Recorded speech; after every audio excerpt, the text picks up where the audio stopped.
there was this phenomenon in 2008, 2009, what later became called YouTube skepticism, or the YouTube skeptic community. That was kind of like, it was almost like kind of a fan community that started with like the new atheists, people like Richard Dawkins, Sam Harris, Christopher Hitchens. I don't know why this was the one topic that took off on YouTube, but there was a real community around it. There were meetups, there were debates. People were making a kind of, primeval, what we now call a video essay about, why creationism is wrong. And, here's my argument against, Anselm's ontological argument for the existence of God and this kind of thing. It's interesting that Contra doesn't understand why this was popular. And here's my theory, okay? The mainstream culture back then, I'm talking about 2005, right? 2008, 2009. Ancient history. Yeah, ancient history, okay. But even that, not that far back. Ancient his story. Right. His story. Sorry. Thank you. Adam has gone full feminist. But the mainstream culture, even not that long ago, it was still very religious. And if you have like some skeptics that can come out and they can give, their talking points essay on why, they should be atheists, why creationism is bad, or blah, blah, blah, blah. Suddenly it's like there's a space available for lots of people to talk and discuss with each other that they didn't know there were other people that felt necessarily the same way to the extent that they did. Or I'm sure they knew that there are some people, but they didn't know that there's like this many people out there that they can all, coalesce around this specific niche. And this is what the internet has done for everyone. It's allowed everyone with various niche interests to find each other and to build communities around it. Totally, yeah. And the thing that's kind of interesting to me about this is that, I'm sure, and they'll get into this, at least at first, Contra and many other people, especially on the left, they celebrated the skeptic community kind of existing and fighting back against, the evil, religious, traditional right-wing talk.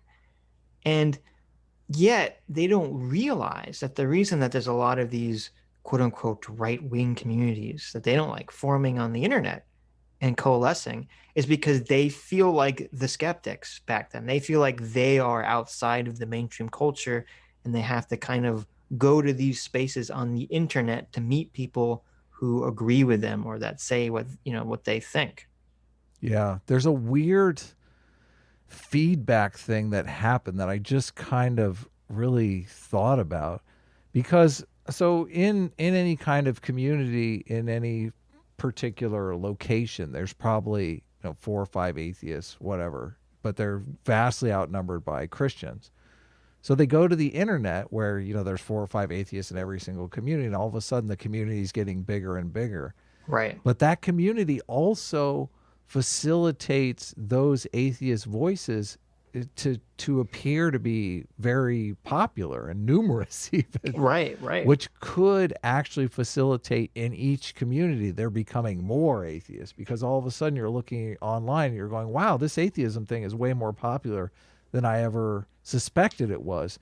And just popularity breeds followers. It really does. Like as soon as people say, oh, well, this is something that other people are doing it that's interesting, I'm going to join in, where they might not have joined in if they had the realization, oh, there's only 5 losers in our town that subscribe to this kind of thing, which is an interesting feedback thing that happens.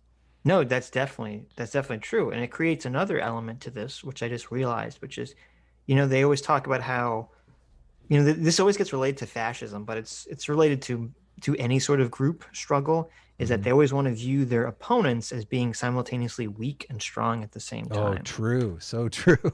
And so, but the internet communities kind of create the perfect example for this, because you can say, oh, well, within our internet community or the internets, we're the strong ones and they're weak. But out there, outside of the internet, they're the strong ones. So it creates like the perfect situation for this weak, strong enemy. Yeah, there's another point that I want to make about the skeptic community. They talk about it a bit. I think it's super interesting now because we're having exactly the same kind of debate over critical race theory. A lot of that skeptic dialogue that went on was over the teaching of intelligent design in school. Do you remember Right, that? right. They I wanted do, I do. they wanted to teach the controversy, and the skeptics were super worried about this intelligent design getting forced into teaching curriculums or being used in textbooks in like Texas. And now we're having the same debate over critical race theory, which I know. I mean, I kind of look at critical race theory like the intelligent design of the left. They're basically saying, "Oh Creationist no, race theory. yeah," because they're basically saying, "Oh, this is the way it is. This is how our Right. environment is. Racism is everywhere. Racism is ever present. They have Right. all these stereotypes of white. This is just how white people are." So they want to enshrine it into the curriculum, but these people would lose. They would all lose their minds if we were teaching intelligent design. Yeah. No, I mean, I think that's a great comparison. That it is exactly the inverse of what was happening, 10, 15 years ago with creationism. Yeah, we there's no it's so weird though because both sides, it's near impossible to convince someone who is inside one of these kind of religious bubbles that no other people outside of that don't believe that thing. I mean, it's definitely easier in the Christian. I think the Christians realize that, there are non-believers outside, but I don't necessarily know that the critical race theory advocates realize that there are non-believers on the outside. I think they just categorize those people as racist. Well, yeah, they do. They know there's tons of non-believers. They just call them racists. So. But I don't think I think there's a distinction here that I think is important. In the intelligent design debate, they realized that the people who were against intelligent design did not believe that intelligent design was true. Right. Well, I guess they do to some extent realize that the critical race theory opponents don't believe that the critical race theory is true. Well, maybe I'm incorrect on that. No. Maybe you are correct, because they would say, oh, the people that are against critical race theory, they agree with our suppositions about reality, but they just wanted to maintain the white dominance. Right. Yeah. See, that's what I was saying. Like Right. they're in the weird position. They're like that Christian that says, "Oh, atheists definitely believe in God. They're just, they don't like God." They're like in that weird position. Right. Or they're being manipulated by the devil or something. Right. Sure. Yeah. Yeah. No, I think you're right about that. It's a fascinating, but I'm totally looking at this debate through that lens. Yes. And I'm super fascinated by the critical race theory shit that's going on. People are losing their minds. I know. It's very interesting. Gregory _ for 1999 says, F your Unity offer. Even on the 4th of July. Wow. F your Unity offer Stossel class. A-Team Till I Die. You should watch the second half of the conversation with Coleman Hughes and Charles Murray. I saw Charles Murray talking to Glenn Lowry, and that was pretty interesting. So yeah, I'll definitely check the Coleman Hughes conversation. That sounds interesting too. Glenn Lowry and John McWhorter had a talk after the Charles Murray talk, and man, they completely encapsulated everything I've been saying about stereotype threat and race and IQ, all that stuff. A couple people had sent it to me, and yeah, I was completely agreeing with them, which it seems like a moderate conservative position that they have. I don't know why so many people are disagreeing with me, but. And interesting to me, when I was 19 years old, I guess by the time I was 22, I had kind of decided this was cringe. And in retrospect, I guess a lot of the new atheist stuff had some, it kind of had the seeds of some very toxic things that later sort of became alt-right YouTube or alt-light. Wait. Yeah, I know. What did you just say? It kind of had the seeds of some very toxic things that later sort of became alt-right YouTube or maybe alt-light. Yeah, you didn't catch that? The skeptic community became alt-right YouTube. The skeptic community the atheist community became either the alt-right / alt-light community. Don't you know Sam Harris had Charles Murray on his podcast? Don't you know this? Oh my God. That's so fucking stupid. See, Who this was is the- the problem. Who was This the is other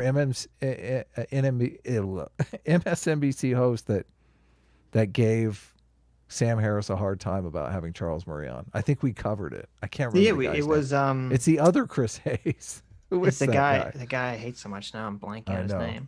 Someone will tell us in chat. The But guy anyway. who looks like Rachel Maddow's, little brother. Well, I guess Yeah. Chris Hayes looks like Rachel Maddow's little brother. Yeah, he totally raked Sam Harris over the coals for even talking to Charles Murray. It's funny now because a lot of the people who are talking to, like Coleman Hughes is talking to Charles, all these people are talking to Charles Murray with his latest book.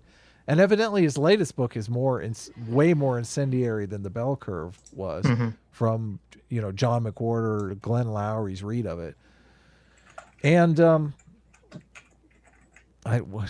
a bunch of S's in the chat. I don't know what's going on. What's happening? What's happening in the chat? I think they might want us to invite Sargon on. Well, now we have to invite Sargon on. Sargon ain't even here. I don't even see him in the chat. Yeah, he's in the chat. Oh. I'll send Sargon a link, but Yeah, if he wants to come on. I don't like to. I mean, it is America's birthday. Ezra Klein, thank you. Stacking damage. It was Ezra Klein, yeah. Yes. Yeah, Sargon wants to come on, sure. So no obligation, obviously. Obviously. Yeah, sometimes I'm like forcing people to come on our show here. I know. It's just like this weird situation where if like anyone popular says something in the chat, everyone's like, go on, you have to go on. You have to go I on." know. It's like, I know. It makes me think twice about actually saying something in the Yeah, chat. I'm like, oh my God. Sure. Although no one would force me onto the show. I'm nobody. Sure. But Sargon. So Yeah, if you want Chris to come on, of Hayes, yes. Chris Hayes. Not Chris Hayes. Ezra the other Klein. Chris Hayes. Ezra Klein, yeah. Yeah.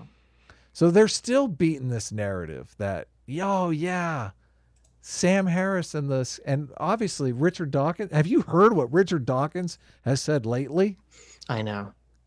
But it's so He's funny basically because an ethno-nationalist. the atheists didn't change their position at all. They just everyone else they remained steadfast. Okay, they were like, okay, we're against these very strict ideologies that you can't question. Okay, that was like the base point for a lot of the anti-religious stuff. And then when all the religious stuff went away and it was sort of replaced with religious woke dogma, where you can't question it, all their same feelings and senses kicked up. Mhm. Yes. They're like, And this so is they were- bullshit. Right. And so they were against all this stuff too. And then they're like, oh, the skeptic community has changed. All the atheists have suddenly changed. It's like, no. They didn't change. Okay. They're just using the same critical lens that they were using against religion against your own bullshit. Yeah. But it's this is- insanity. This is what was really part of what was disappointing when I was listening to this interview, because as I said, usually at first Contra was kind of like a lot more nuanced, and now it seems like she's sort of regurgitating all the same bullshit alt-left talking points that we hear from all these fuckers. Yeah, it's awful. Well, she's got to play the role. That's the role that they've laid out for her. So if she doesn't play the role, Yeah, she falls down YouTube- the hierarchy. that's true. It's sad. We could say that this fixation on the unique, like, barbarism of Islam, for example, I think was something that I look back on and I'm like, oh God, like you can see the ugliness. Wait, how? Oh my God, that really shows how much how the weirdness of the alt left has changed. Because first of all, obviously, the atheist community spent the majority of their time rallying against Christianity because they were mostly American or British, and that was the main religion that was in America and England. But then there was also this focus on Islam, and everyone applauded them because why wouldn't they? It's like, oh, Islam is very anti-female. It's very anti-women. They have to wear, the burqas. They have to wear the hijabs, blah, blah, blah, blah, blah. They can't own property. Anti-feminist, you might Right. say. Very anti-feminist, right. And then suddenly, it's so funny because when it comes to the war of the woke, okay, Mhm. women are like the first people thrown out with the trash. It Oh my seems God. like, because it's like, it's so weird, but it's true. It's like, oh, well, you can't criticize this culture's treatment of women. I mean, it's a different culture. They have different values. The women probably want to do that. Okay. Like, Oh my God. I know the moral relativism kicks in.